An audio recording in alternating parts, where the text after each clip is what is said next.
Welcome to the debate show, which we are still calling at the moment Truth in Domestic Relations Courts, Family Courts, where we debate all the hot topics involving every aspect of domestic relations in the court system that exists.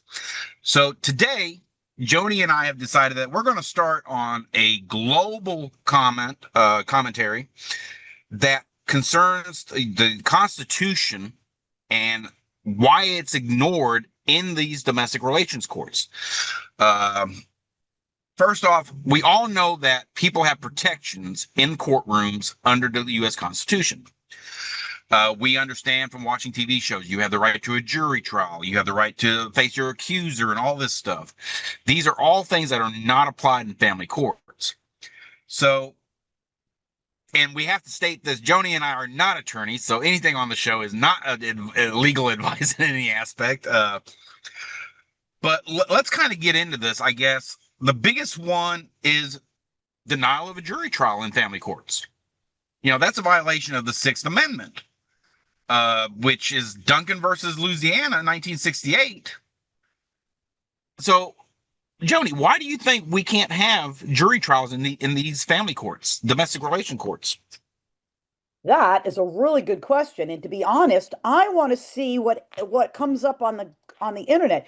Jury trials, this is what came up, are generally not available in family court proceedings. Family court matters are typically handled through bench trials where a judge makes the decisions or through alternative dispute resolution, also called an ADR, methods like mediation. This is because family court cases often involve ongoing situations and the need for ongoing judicial oversight, which is better suited to a judge's role. That is what they're saying the reason is. But Now, that's okay, complete. we can understand that if we're talking back and forth about parenting plans. But when we're talking about a motion for contempts, and there's a multitude of them, or why then can't we have a jury trial where there is enough grounds because there's so many issues all hinging on each other? Why not be I mean, allowed a jury trial then?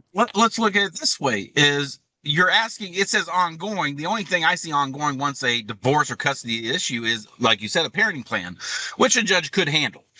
But if you're talking about a final decision on a child's well-being, which will affect the community, the social area that they reside in, that should be left up to the peers.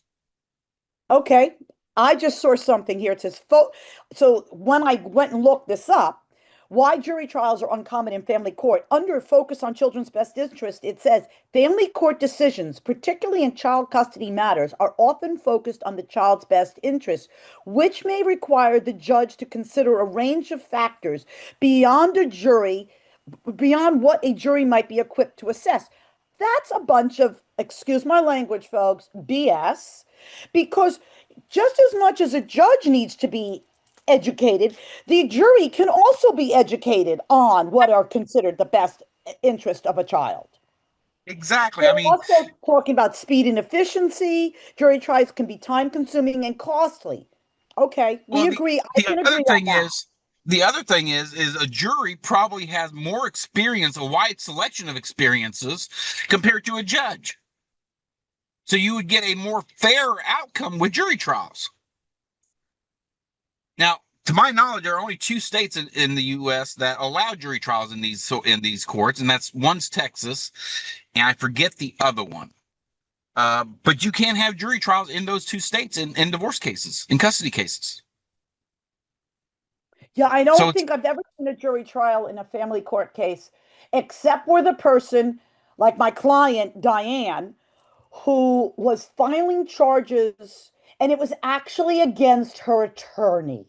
And therefore, it was not in family court, it was in civil court, and that's how she got a jury trial. But I will tell you, um, there are issues with doing jury trials, Clint. First of all, as in my client Diane's case, the judge even saw it happen. She was making headway with the jury. The jury was listening to her. You know, you could tell by their attentiveness.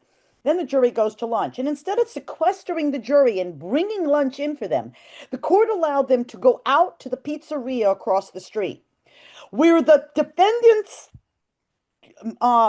there hence went forth and went over to that pizzeria, and we don't know exactly what happened, but when the jury came back, they were no longer listening, they were no longer paying attention, they were on their phones, they were looking somewhere else, they were twiddling their thumbs, they were no longer listening. And after the trial, the judge we stopped the judge in the hall, and the judge said to us, he saw it, he knows the jury got compromised, but there was nothing he could do.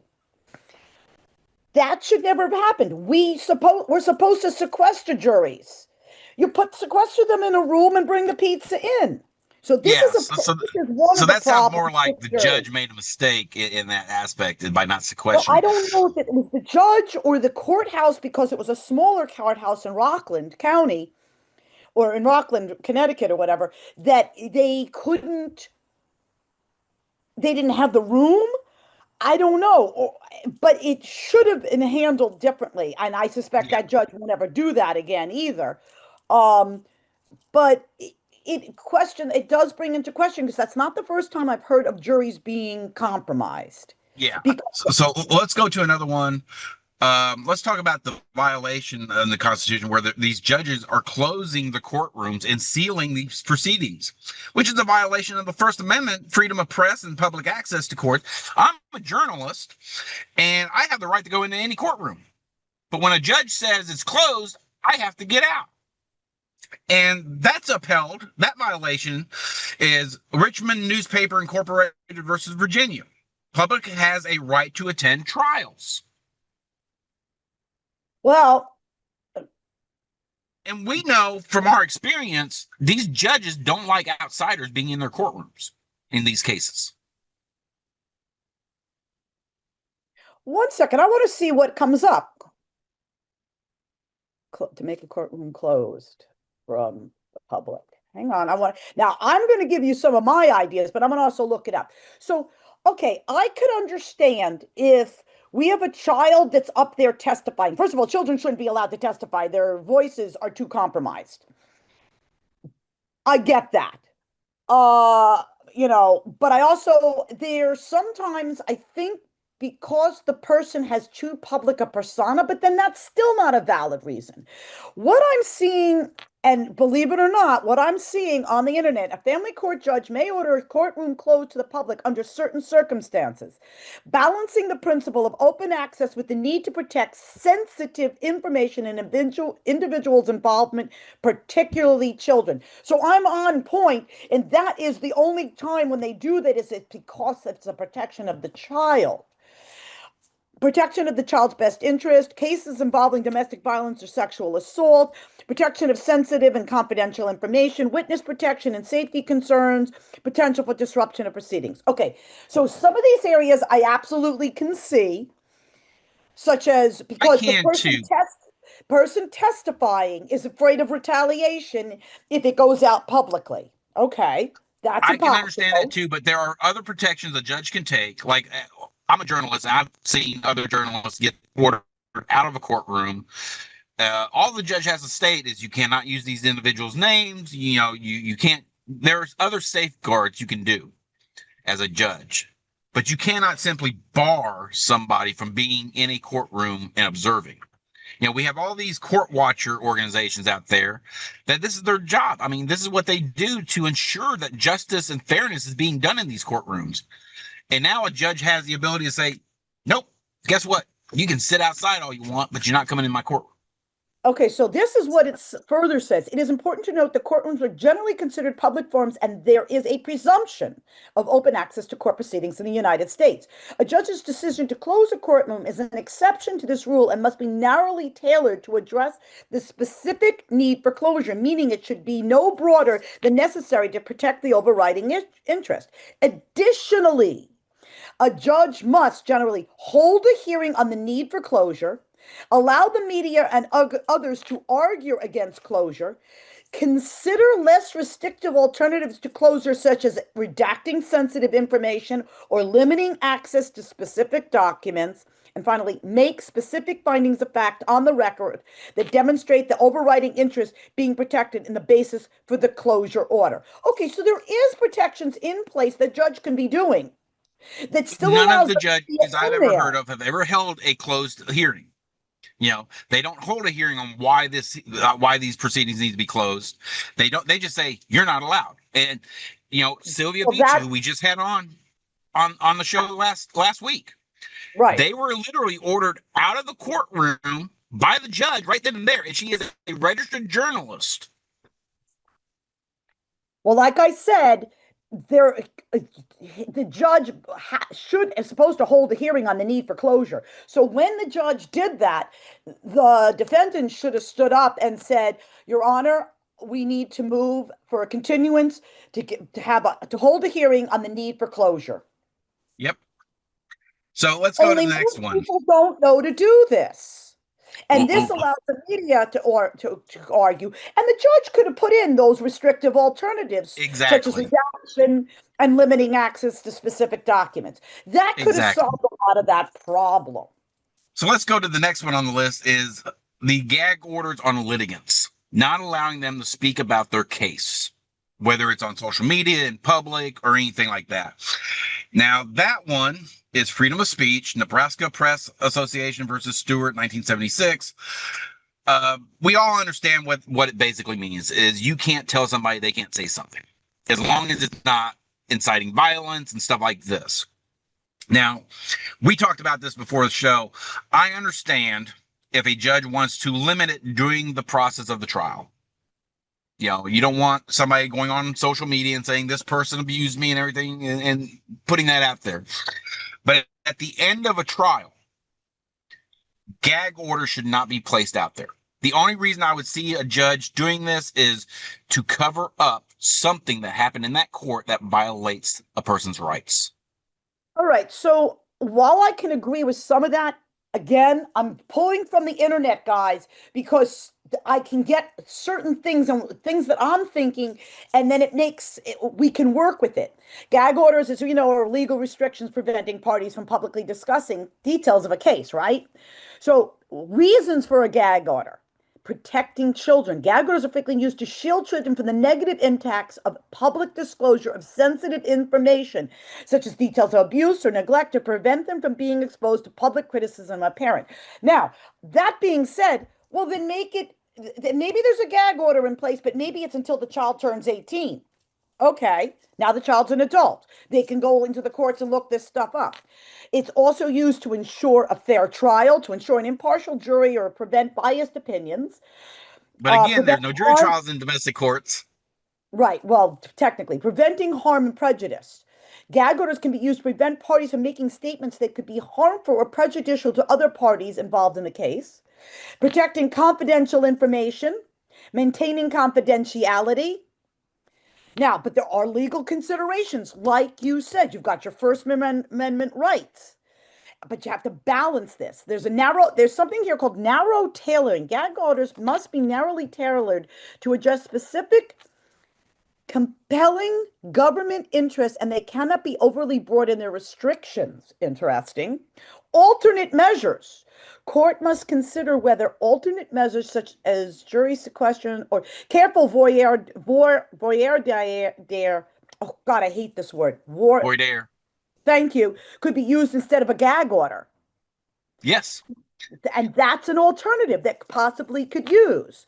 So they're Which giving which which makes sense because a judge is limiting it. Basically, let's just use this for an example, telling one parent that you cannot badmouth the other parent during this trial, whether it's on social media to the child.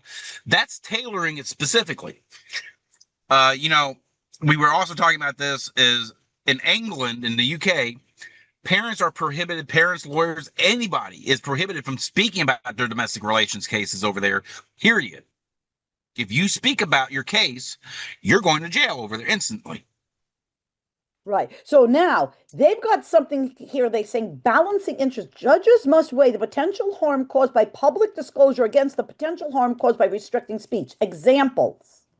A judge might issue a gag order preventing parents from discussing a custody case on social media to protect the children from online harassment. Well, we agree with that, right? Yeah.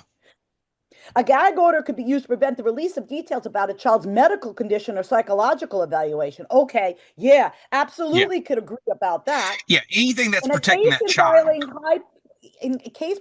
involving high-profile individuals, a gag order might be used to prevent the release of information that could influence the jury. So, but the challenges are real. Freedom of free speech challenges, right to counsel, and due process concerns.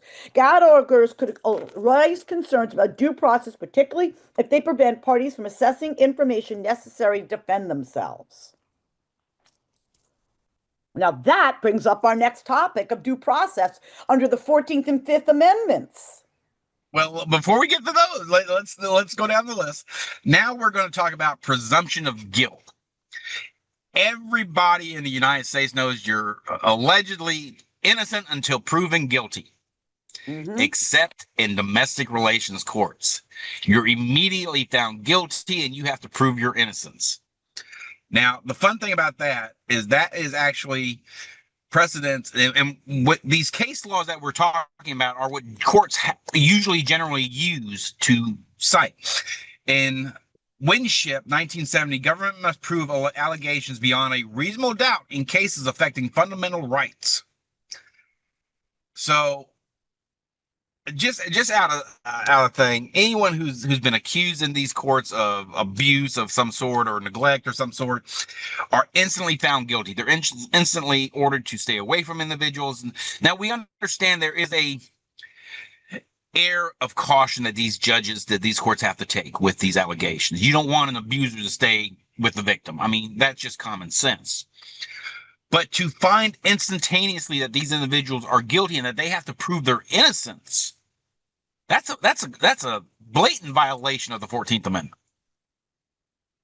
Yeah, I actually have an article I started writing on this called Clear and Convincing Evidence, Raising the Standard in Family Court Cases. Because in family court, somebody can make an accusation of abuse. Abuse is a crime, it's a criminal act. It doesn't belong in family court because family court cannot adjudicate on criminal matters. It needs to be in criminal court. Family court goes up by a preponderance of evidence. Mm-hmm. Preponderance means that someone just has to make an allegation, and if there's 25% chance that maybe it occurred, you can be convicted, versus and it's actually 51%, I think, is the actual preponderance. Whereas if it's in the proper court, it's by clear and convincing evidence. So this is a case for higher standards. A clear and convincing evidence standard, similar to that used in criminal proceedings, would provide stronger protection against wrongful accusations. Since abuse and neglect allegations carry criminal implications, proponents argue they should be subject to more rigorous evidentiary requirements, regardless of whether they're heard in a family or criminal court. This is from my article that I just wrote. Um, the article goes on further, and we can discuss that, because I also include information about the challenges beyond things beyond the traditional family court structures, the benefits of mediation and arbitration, and so Here's forth. what it comes down to, I think, is if you're accusing your spouse of some sort of abuse or neglect, that belongs in a criminal court. Yes, Have them adjudicated in the criminal court, then do your filings for separation, custody, divorce, whatever you will need to do in the lower court, because now they've already been found guilty. correct. And we talked about this with Kevin and Hickney a few shows back, where we talked about why are these cases not sent to criminal court? Is because majority of them would be found not guilty because of all the false allegations that happens in these court systems. If they're found not Actually, guilty, a lower court, which the family courts is, cannot continue the case. But yet they actually, still do. I actually cite what Kevin says in my article. Attorney Kevin Hickey has reported to family court judges that a significant percentage of allegations in custody cases may be false. He states that 80% of all allegations are false or unsubstantiated. This suggests the current evidentiary standards may be insufficient to protect innocent parents while still ensuring child safety. And that's the key here. Because Yep. right now, we're not, if you've got somebody filing false allegations and they're asking a child to To collaborate, not collaborate, to corroborate, Co-parent. no, corroborate those false allegations. They're asking a child who may not have been abused to take on the persona of an abused child and lie. This has serious detrimental psychological impact on children. Children become suicidal because they feel guilty that they've just lied, but they have no choice because otherwise they're going to lose the. They know the one parent will only love them under the condition they hate the other parent. They psychologically spit. This isn't this having a child file false allegations is almost worse than the child actually being physically abused. If a child's physically abused, he sees the broken arm, he sees the bruise. He can say, "Hey, I was abused. I can see it." But when you're telling them to creating a false memory or forcing them to file a false allegation, they know it's not substantiatable. In their mind, they don't know the word substantiate. They just know it didn't happen, but I've got to say this, and I feel horrible that I'm lying. Yeah. And that brings us to our next thing is use of hearsay as evidence in domestic relations courts. Violates the Sixth Amendment, right to confront witnesses, and due process under the 14th Amendment. This is, again, Crawford versus Washington. Testimonial hearsay cannot be admitted without cross-examination. Right. But we know it from is experience. Inadmissible. Yeah, we know from There is experience an that in exception. these There domestic is an relations exception. courts, it's allowed left and right. Judge will hear anybody's testimony without them having to be a party of it or witness anything. Well, there is an exception. While hearsay is generally inadmissible, there are exceptions where such statements may be considered. These exceptions vary by jurisdiction and the specific circumstances of the case, but they often involve situations where the statement is considered inherently reliable or where the declarant, the person who made the statement, is unavailable to testify. Some common exceptions include, and this is coming from the internet, I know not everybody likes to hear this stuff from the internet, but it really pulls together a lot of what we question. Present sense impression, which means a statement describing or explaining an event or condition made while the declarant was perceiving the event or immediately thereafter. Excited utterance, a statement relating to a startling event or condition made while the declarant was under the stress of excitement that it caused. Then exiting mental, emotional, or physical condition, a statement of a declarant's then existing state of mental, emotional, sensational, or physical condition, such as an intent, plan, motive, design, mental feeling, pain, and bodily health, dying declarations, which is obvious, and statement against interest. Hearsay in the family court cases often involve children, and therefore hearsay involving children's statements is frequently encountered. However, the court will carefully scrutinize such statements and consider whether they fall under an exception to the hearsay rule. This is where we have a problem because a child that's been compromised and given false memories really believes that that memory is true because the parent has created a scenario where the child says, okay, maybe I just don't remember that. Oh yeah, maybe that did happen. Or, well, prime example, and I can't tell you how many parents tell Well, me let's that this example has happened to them. The child claims, well, you abused me when we were walking through the supermarket parking lot and you grabbed my arm. And the parent says, no, that's not what happened. What happened was you were about to run in front of a car and I grabbed you by the arm to pull you back to keep you from getting hit. And the child then says, oh, yeah, you're right. But this whole time, for months, maybe years, they've been believing that this was a form of abuse because that's the false memory that they were providing. Here's another example. I've heard of this. Is the person who filed for divorce and custody and everything goes to a friend's house, speaks to them about the divorce. The husband or wife walks in, and all of a sudden they act like they're scared who walked in. And then that person's pulled in the court and they said, well, she was talking to my wife about her divorce. And then I walked in and she just shuddered because she didn't know it was me. This is hearsay. You don't know what's in that person's mind, but it's allowed in these domestic relations courts. Let's go to the next one, which is the ex parte orders without hearing. Now, we all know what ex parte is. These are hearings, one-sided, the other party isn't there. This is a violation of the 14th Amendment procedural due process. And it's Fuentes versus Chevin, 1972. Notice and opportunity to be heard must precede deprivation of property or rights, which basically means you have to have the other party there. Even in emergency cases, they have to be notified of this hearing. And it's funny, when I first started this, ex parte was one of the things I looked up, and it stated, and I forget where it was. I think it was one of the Justicia. Ex partes are only allowed to be heard for scheduling issues, minor issues like that, but they can't pertain specifically to the case itself. But Right. that's And what the these problem, judges are doing. They're listening to one party's allegations and then going with it. yep, because they're being told it's an emergency to protect and prevent harm to a child or to Yeah. somebody. But they don't really have evidence. What they have is somebody making a statement. It's being done under a preponderance of evidence instead of clear and convincing evidence. And the other Yep. side doesn't even get to weigh in. And by the time that other side gets to weigh in and fight these allegations, it could be a year, 2 years down the road. That's not okay. Yeah. And it's Let's go to supposedly the hearing's supposed to be held within 14 days, and we all know that doesn't happen. Yeah, that doesn't happen.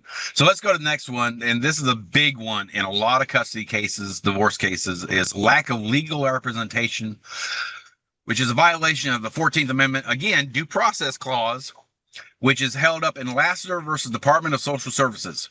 Recognize that due process may require appointed counsel in parental rights cases. So that's referring to a social service case. But let's take it to a private side where one parent can afford an attorney, the other parent can't. And you're talking about, parental rights in these cases because it's a custody issue. You're trying to take the natural rights of a parent away in some aspect. So there should be representation appointed. Unfortunately, most states, for example, Connecticut, you don't have the ability. There's no pro bono attorneys because there's so many cases and so many parents who can't afford an attorney that the courts can't keep up with it. So the options are, oh, you can get help from a legal aid organization. Well, what if you have PTSD and have a hard time presenting your case? That doesn't help. You can go to pro bono programs. No pro bono programs will give you assistance like in Connecticut or self-help centers. Well, here we go. We're back to the same thing. If the person's not good at public speaking, you're asking somebody to do something and perform a feat that they don't have skills for. That would be like asking somebody to walk a tightrope when they don't know how to they don't can't put one foot in front of the other.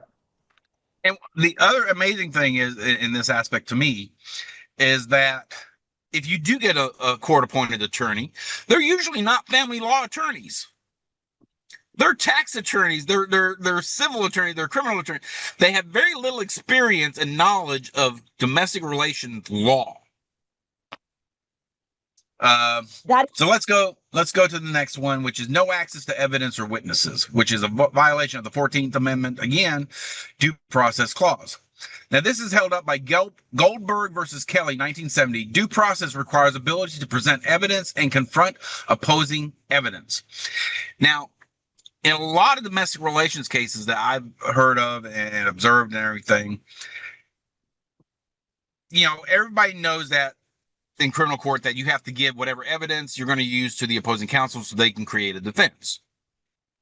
This supposedly is true in domestic relations cases as well. But in the thousands of cases I've heard of, that hardly ever happens. So the question is that actually a court issue or is that just an attorney issue? Well, and you know what? We all know that this shouldn't be happening. It violates due process rights by the 14th Amendment, ensures which ensures fairness in legal proceedings. Refusal of this evidence is when a judge refuses it, this is relevant material and material evidence from one party. It could undermine the whole fairness and fundamentality of the proceedings. The potential violations are incredible. Internet saying potential violations. It denies a party the chance to fully present their case and have it considered by the court. Burden of proof. Family court cases often involve a specific burden of proof, meaning one party must prove their claims by a certain standard. But if you're not allowed to present your evidence, there's no preponderance of the evidence because the evidence wasn't allowed. And that impact could destroy a person's case because it leads to unfair and incorrect decisions, and which could impact custody support and other family matters. You can appeal it, but who can afford an appeal? Everybody who knows me knows I don't talk about my private case that much. But because it's part of the subject matter, is we had a judge who denied the psychological evaluations that we were court ordered to do in his evidence.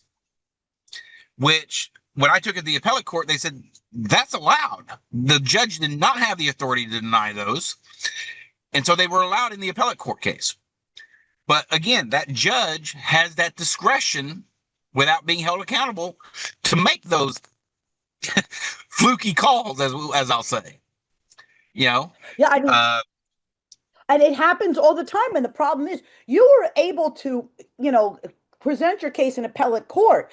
Many parents get to the point it says appeal, and that appeal process is so daunting, they just give up. One of the things that I'm seeing as a way to protect those rights is, besides consulting an attorney, you can object to the exclusion of the evidence, you can request a clarification, and you want to preserve the record, ensure that the exclusion of the evidence is properly documented on the court record, as this is important for potential appeals, as we know, and consider, and obviously consider doing an appeal. Judges don't like to be appealed. But if that's what you have to do, then that's what you have to do, because if your due process rights were violated, that's not okay.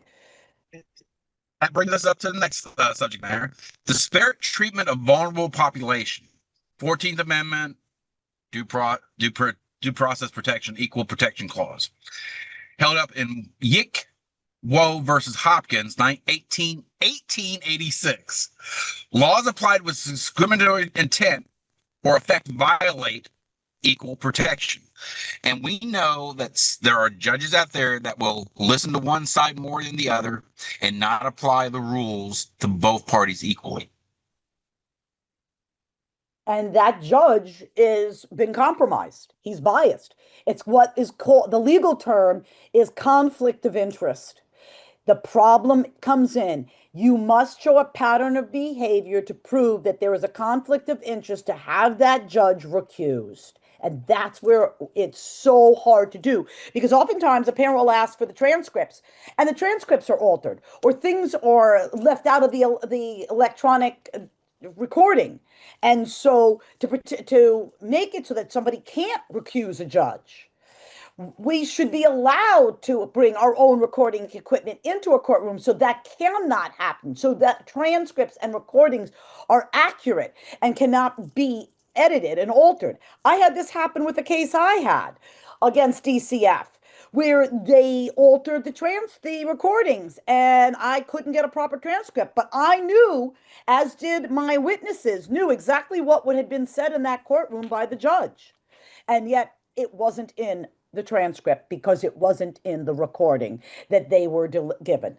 The attorney, it took 3 years for me to get that transcript, and that's because the guardian ad litem for the child stalled until she got somebody who could take the recording and alter it, and so that it didn't sound like it was altered, and then be provided for transcription.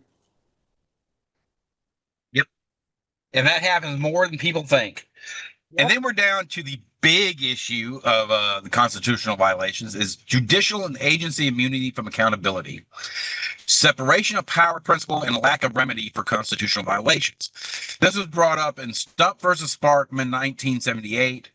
Broad judicial immunity, even for unconstitutional acts, critics argue this undermines the 14th Amendment protections.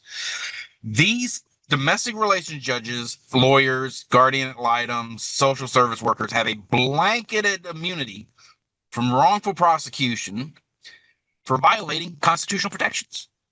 Everybody's seen probably the video on YouTube, TikTok, Instagram, whatever, of these 3 appellate court judges questioning the social service attorney, where they're trying to get her to understand that having social services lie and make up stories to these parents to get them to admit to something is a violation. And that they're shocked that this agency is even doing this. Right. I understand immunity in some instances where you've got a professional who's telling the truth, but the other side goes and sues them for their statements. We have a lot of experts who have gone through this, where they've taken their notes, they've studied the case, they're not creating some story, and they get sued because of their testimony. But then we also have the issue, as you said, where there's falsified information, or the information that the person is testifying to is false, and therefore their testimony is therefore suspect. I mean, and there's 2 different types of immunity. There's several different types of immunity. You have Yeah. quasi-judicial, qualified immunity, and absolute immunity. And the one we hear in domestic relations court, most of it is qualified immunity. Yep. It's odd to me that we even have these sort of things for judges and lawyers and stuff, because all they got to do is state, I did this as a judge, as a domestic relations judge. You can't touch me.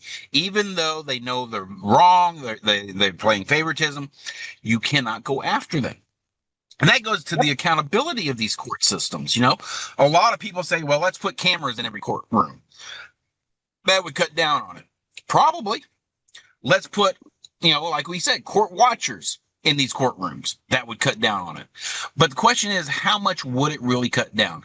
If a judge and a attorney are social friends, they hang out, they go to barbecues together, drink together, and then that attorney is in front of that judge in a court case, isn't that a conflict of interest?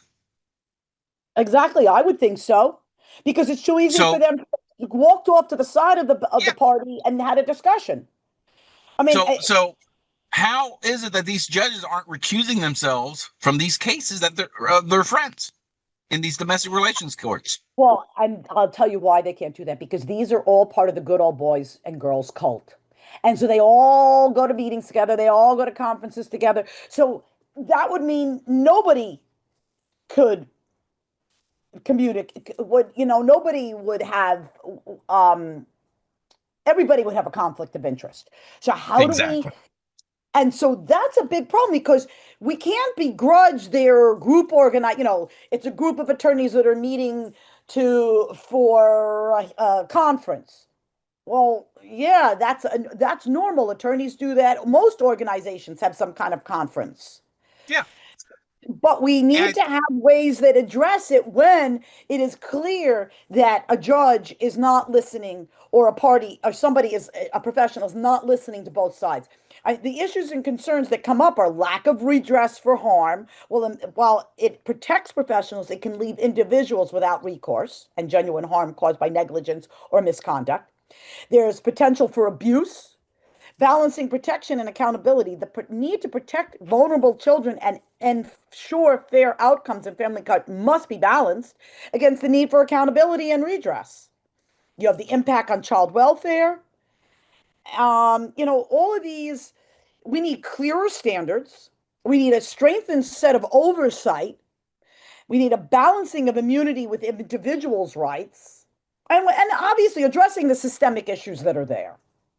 I think it's important to say that these violations, what we're talking about throughout the whole show, doesn't mean every judge, every lawyer, every guardian ad litem is guilty of this. There are good judges out there. There are good lawyers out there. There are good guardian ad litems out there. There are good social workers out there.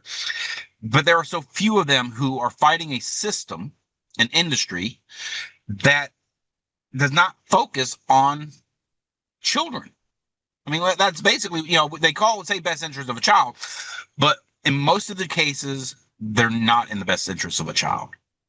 You're ripping a child from a parent who is caring, loving, for whatever reason. favoritism, money, whatever you want to call it, that should never happen. As long as there's no actual physical proven abuse or neglect, that child should still have both parents equally in their lives without any hindrance. Absolutely. And the problem is, as soon as one person makes a single allegation, all bets are off the table because now the targeted parent is now has to be defending themselves. They're constantly on the defense and never on the offense. They're never allowed to get on the offense because every time they get on the offense, another allegation is made and they're on the defense again. Well, see, now I'm going to bring this up because it's funny. We're going to talk about the silver bullet tactics in another show. But again, I was charged with physical cruelty in family court. That's what my ex-wife was claiming. So I was smart enough to have myself charged criminally, which is a higher court system, clear and convincing. Found not guilty of any domestic violence. In fact, the judge said it seemed like she was the perpetrator. So that instantly should have halted any allegations in the family court system. But because the lawyer and the judge knew each other, it was continued. And she was given the divorce on those facts, even though they were already adjudicated by a criminal court, found not valid. Family court continued it. So again, there's nothing I can do because this immunity clause that they have against this judge who clearly violated the court rules and laws. But it's not just my case. It's hundreds and thousands of cases. This even goes on in regular criminal civil court where there is no family case. Exactly. I have a case where the prosecutor knows they have no case. They have evidence that actually exonerates.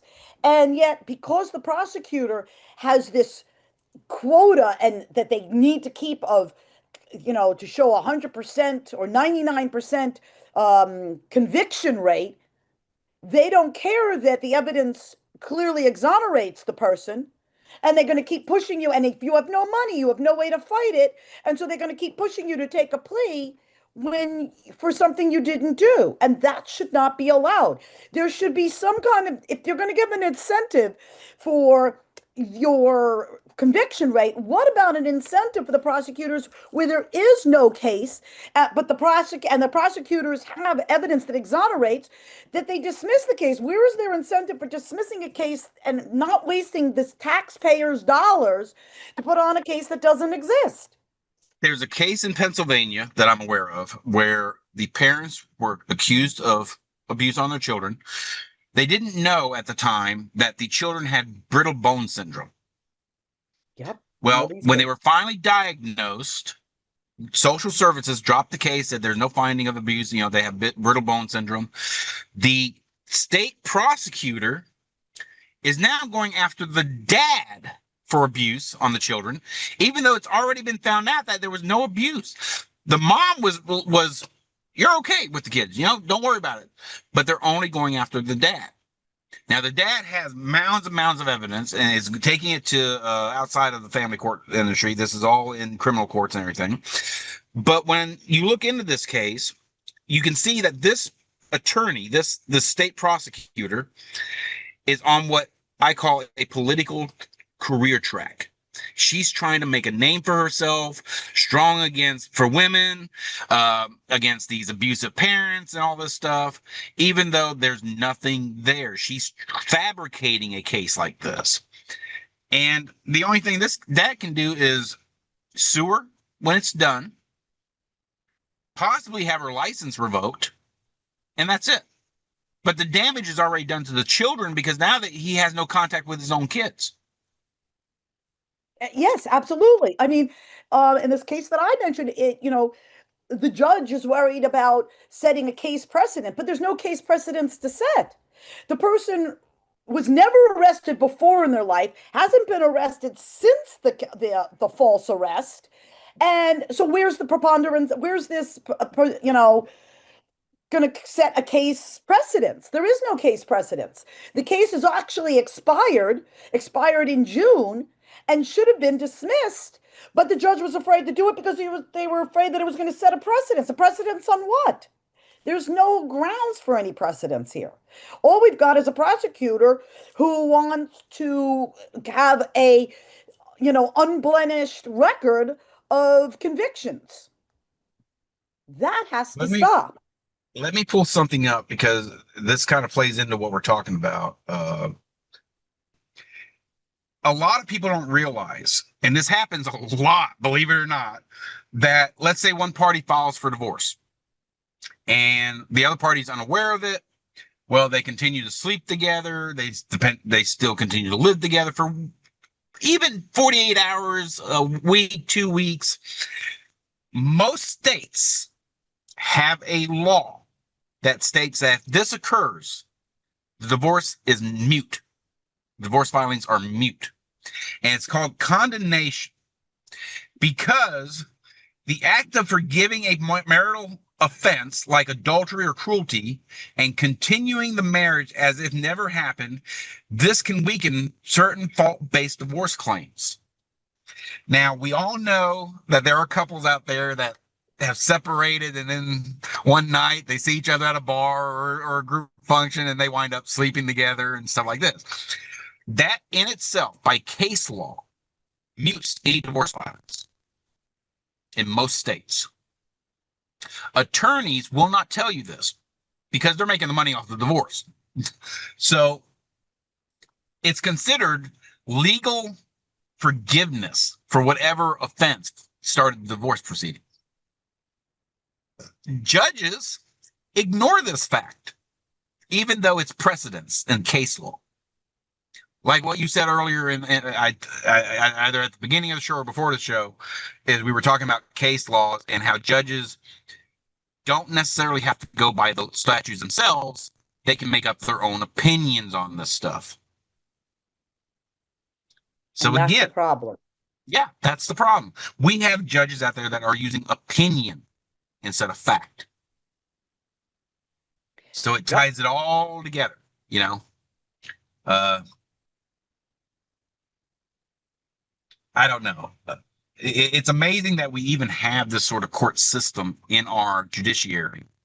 You know, there are groups out there that say they call them kangaroo courts, that say they're not part of the judicial system because there's no founding in our constitutional creativity for our court system for these sort of courts. But on the other side, I have to argue, as a society, things change. The Constitution is not 100%. We know this.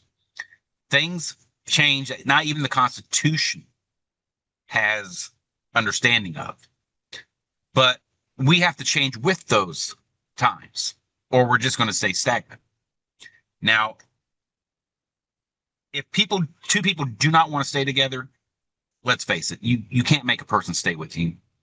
So there has to be a way to not create such an adversarial atmosphere in these court systems, especially when children are. You know, what's the answer to doing that? I don't know. But we have to figure it out.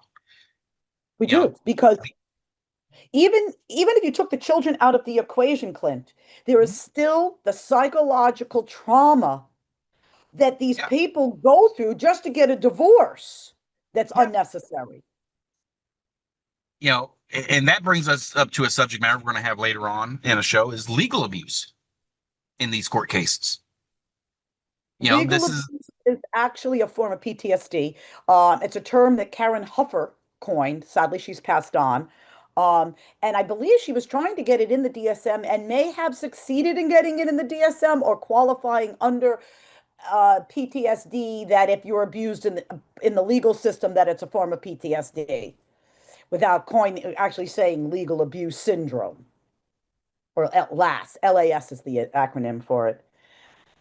But most parents who are victims of parental alienation are victims of legal abuse by the system, a system that has not stood up for the parents' rights and the children's rights to have a relationship with both parents.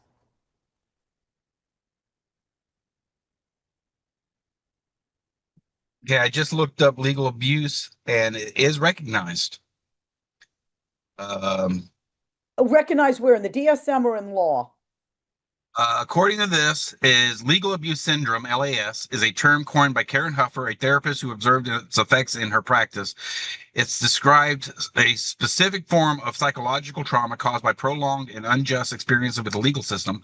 While not officially recognized in the DSM-5, LAS is considered a variant of post-trauma stress disorder (PTSD), characterized by symptoms like isolation and feeling of alienation. So it's not in the DSM, Nope, I but didn't it think is so. recognized as part of PTSD. And we know almost every single parent that we have worked with, dealt with, has Well, let's PTSD not just from, look at parents. Look at these children, these adult yeah, children that are now speaking out. They all the suffer from trauma, PTSD, from legal abuse, from all of it. I mean, from and we psychological expect these. abuse, the legal Yeah, abuse that their parents went through. It's deplorable. And this is something I've been saying for decades. These children are the future of this world. And if they are all mentally compromised because of all this abuse and PTSD, who the hell do you think, excuse my language, folks, is running these countries? Who the hell do you think is running this world? But these children that have been traumatized by the system. When I talk to my daughter, who's 31, she swore she would never follow in my footsteps or my family's footsteps to go into medicine. I have my master's in marriage and family therapy, magna cum laude. Don't ask me how I got that. It took me years to get there. But she ended up going in, and she now is a psychologist with a master's and a Psych D because she saw how many of her friends were struggling with anxiety and stress, not just about family, but about how they were going to survive in this world. How are they going to pay to keep a roof over their heads? They these kids when I was growing up, yeah, you could get an apartment and live on your own and you didn't have to live with your parents. Today, it is near impossible unless that kid has gotten lucky enough to get a job or has a good friend that they can share an apartment with. one of the things we kind of skirt around is generational abuse. The child who's been from a divorced parent, divorced family, and everything has mental issues. They pass it on to their children at some point, in some way. Generational, it's called. So this is a cycle that's going to continue unless we figure out a way to stop these, and I'll just say it bluntly, criminal acts in these domestic relations courts by the system itself. Agreed. We've got to find a way to fix the dysfunctional system that we call a family court. In my opinion, anything that's a criminal charge cannot be heard in family court, must be heard in criminal court. A judge must Exactly. immediately say, I'm transferring that to criminal court. Financial matters. While I think the base of financial matters can be mediated out in family court, if there's a disagreement, I'm sorry, it leaves family court and it must go to civil court. You know, It, well, there are a lot of people that say get rid of the judges and put arbitrators in. It should be only mediators and arbitrators in family court, no judges altogether. And you need to mediate once a month. I understand that narcissists are hard to mediate with. Yes. But the more you practice at it, the better you get. And the more chances and there's also the chance that the narcissist will finally start to back down or get an epiphany or and start to recognize that they're perpetrating their own family of origin issues. So if you keep trying every month to meet and mediate on various issues and any contempts that come up, you might have a better chance of solving this without destroying these kids. Well, I mean, look at that case, and this was several years back, where the judge put three children into a foster care home because they didn't want to go to the other parent for the visits. I remember this case. Yeah, so you know what I'm getting at. Well, the judge didn't realize that there were cameras in the courtroom. They had just installed them. And when it all came out, she was removed. Children were put back with the parents, and they figured out a way to get the children in therapy. But again, I think cameras in the courtroom that have public access, not just in-house, but people should be able to sign on to these cameras, not be able to interfere with the case, but be able to view and hear what's going on in these cases, in these courtrooms. I think that would create more public awareness of what's actually occurring in these cases.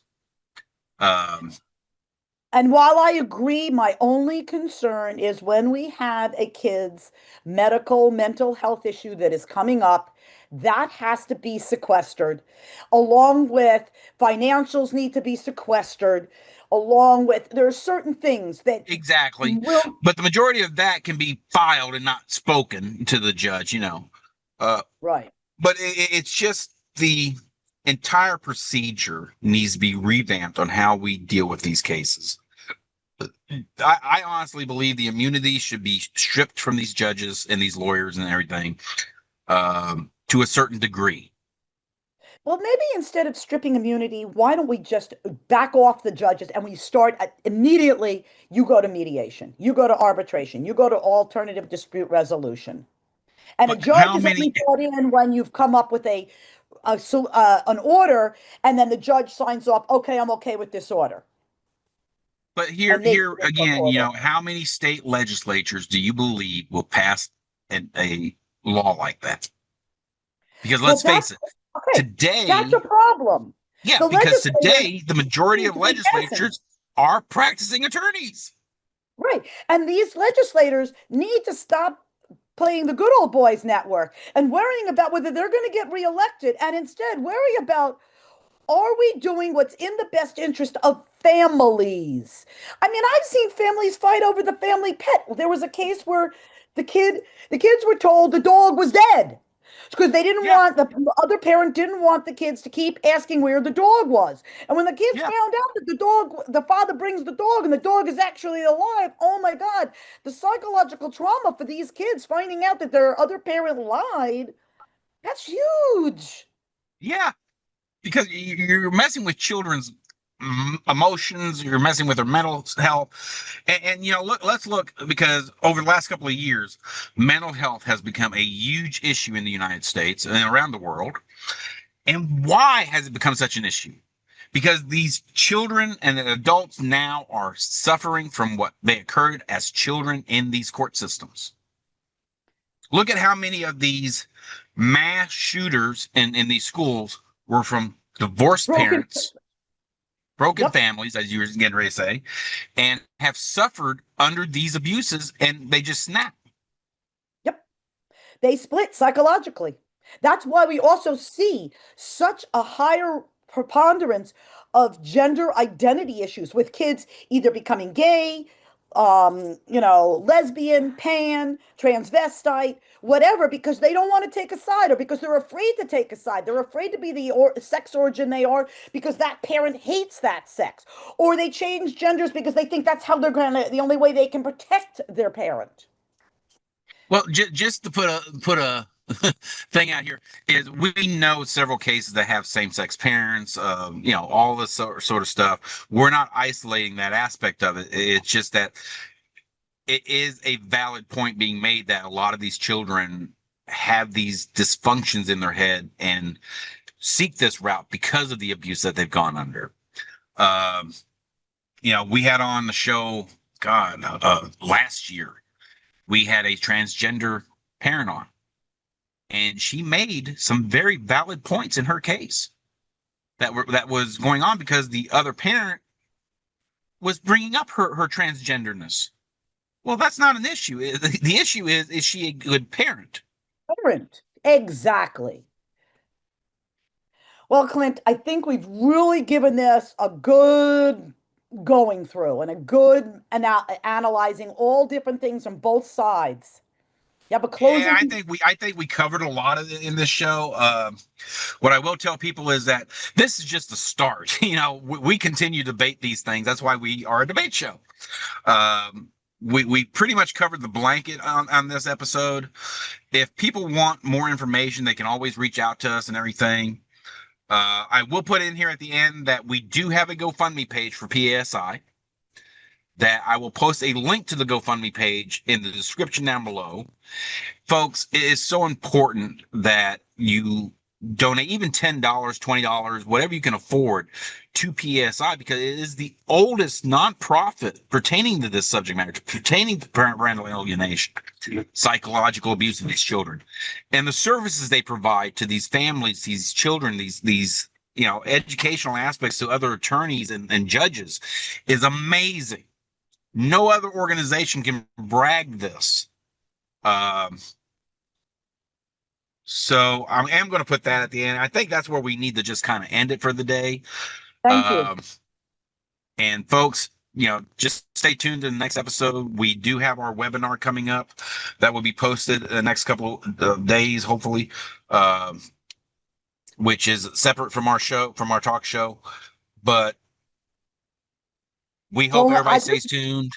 Yeah. I do, to the next day, the next time. Exactly. So we're going to end this show, and hopefully next week we'll have maybe a guest on. We don't always have a guest on the show because we don't really need a guest to talk about some of these things unless we're getting very specific and we want that point of view in there. We also take recommendations and suggestions. Yeah. If you know somebody that, even if you want to get on the show to be part of the show, let us know. We'll invite you in. That's not a problem. It's it's a one for all for one type of deal here. So that's where we're going to end it, folks. Joani, anything in closing? Just have a wonderful Sunday. Same here.